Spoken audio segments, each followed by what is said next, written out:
So, జనరల్‌గా ఏందంటే kidney సమస్య ఉన్న వాళ్ళకి హెడేక్ అనేది రావచ్చండి. ఒక్కోసారి ఏందంటే కిడ్నీ సమస్య ఉన్న వాళ్ళకి చాలా మందికి బీపీ ఉండే అవకాశాలుంటాయి. సో, వీళ్ళలో ఏందంటే బీపీ కంట్రోల్ లేకపోవడం వల్ల, అధిక శాతం ఉండడం వల్ల వీళ్ళకి ఊరికే హెడేక్ వచ్చే అవకాశాలు కూడా ఉంటాయి.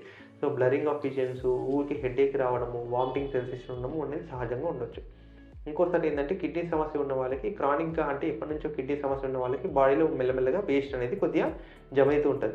సో, ఈ వేస్ట్ అనేది జమైతున్న కొద్దీ ఏందంటే, ఆ యూరియా లెవెల్స్, క్రియాటిన్ లెవెల్స్ పెరిగిన కొద్దీ ఏమైతాయంటే, మనిషికి కొద్దిగా అది బ్లడ్ బ్రెయిన్ బ్యారియర్ మధ్య డిస్టర్బెన్సెస్ ఉంటాయి. అంటే బ్లడ్‌కి, బ్రెయిన్‌కి మధ్యలో బ్యారియర్ ఉంటది. దానికి డిస్టర్బెన్స్ ఉంటది. దానివల్ల గూడా ఊరికే హెడేక్ అనేది వచ్చే అవకాశాలుంటాయి.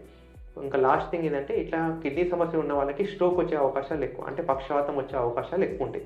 సో, వీళ్ళలో ఏందంటే హెడేక్ ఏమన్నా ఉంటే మాత్రం డెఫినిట్‌గా ఏమైనా నరాలకు సంబంధించిన ప్రాబ్లమ్ ఉందా? లేకపోతే ఏమైనా పక్షవాతంలాగా వస్తుందా అనేది ఎవాల్యుయేట్ చేసుకోవాలి.